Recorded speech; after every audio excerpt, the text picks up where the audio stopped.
राहुल की सदस्यता रद्द होने में भाजपा का रचा रचाया स्वांग साजिश के रूप में हुआ बेनकाब। राज्यसभा में विपक्ष के उपनेता ने कसा तंज, यदि लूटने वाला अपराधी है तो लुटाने वाला भी कम दोषी नहीं है। राज्यसभा में विपक्ष के उपनेता प्रमोद तिवारी ने कहा कि राहुल गांधी ने लोकसभा में अडानी व पीएम मोदी के रिश्ते पर सवाल उठाते हुए भाषण दिया, इसलिए भाजपा के इशारे पर लोकसभा सचिवालय ने 24 घंटे के भीतर उनकी संसद सदस्यता रद्द करने की संसदीय परंपरा के विपरीत हथकंडा अपनाया। उन्होंने सवाल उठाया कि ट्रायल कोर्ट ने राहुल गांधी को दोषी ठहराते हुए अधिकतम 2 वर्ष की सजा सुनाई और साथ ही 30 दिन अपील का भी समय दिया, तो भी सत्ता पक्ष ने जिस तरह हड़बड़ी दिखाई उससे साफ हो गया है कि सारा स्वांग राहुल गांधी की सदस्यता को खत्म करने के लिए ही रचा गया था। उन्होंने सरकार पर हमलावर होते हुए कहा कि जिस तरह से राहुल गांधी की संसद सदस्यता रद्द किए जाने की प्रक्रिया अपनाई गई उससे साफ हो गया है कि यह स्वांग नहीं साजिश है। राज्यसभा में विपक्ष के उपनेता प्रमोद तिवारी ने कहा कि निचली अदालत ने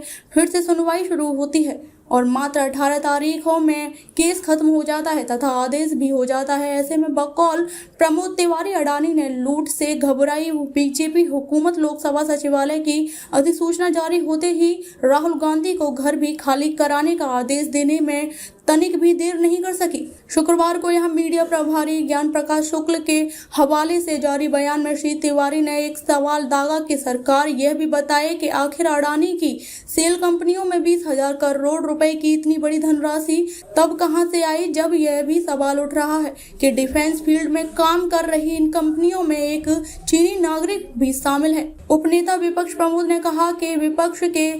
जेपीसी मांग इसलिए भी अड़िग है क्योंकि देश जानना चाहेगा कि आखिर यह चीनी नागरिक कौन है। राज्यसभा सदस्य प्रमोद तिवारी ने कहा कि सरकार अडानी के बचाव में इस तरह आमादा है कि राज्यसभा में नेता प्रतिपक्ष मल्लिकार्जुन खड़गे के द्वारा अडानी के संदर्भ में सदन में दिए गए भाषणों की भी महत्वपूर्ण अंशों को संसद के रिकॉर्ड से हटा दिया गया है। उन्होंने कहा कि देश यह जानना चाहेगा कि आखिर राहुल गांधी के द्वारा अडानी के घोटाले के संदर्भ में संसद में भाषण के जरिए सवाल उठाते हुए 9 दिन बाद ही राहुल गांधी के खिलाफ मानहानि का प्रकरण एकाएक फिर से तेजी से शुरू हो गया। उन्होंने कहा कि राहुल गांधी ने लोकसभा अध्यक्ष को 2 बार लिखित रूप से अनुरोध भेजा कि उन्हें सदन में जवाब देने दिया जाए, लेकिन उन्हें बोलने का अवसर नहीं दिया गया। विपक्ष के उपनेता प्रमोद तिवारी ने कहा कि इससे यह भी साफ हो गया है कि पीएम नहीं चाहते कि अडानी से उनके रिश्तों का पर्दाफाश और देश के सामने सच्चाई की स्थिति बयां न हो सके। उन्होंने भाजपा अध्यक्ष जेपी नड्डा के द्वारा ओबीसी समुदाय के आरोप को भी निंदा करते हुए कहा कि राहुल ने किसी समुदाय विशेष को कतई निशाना नहीं बनाया, जिसके कारण नड्डा का भी आरोप घटिया चाल तथा हताशा ही साबित हुई है। कांग्रेस के वरिष्ठ नेता प्रमोद तिवारी ने कहा कि भाजपा और पीएम इसलिए घबराए हैं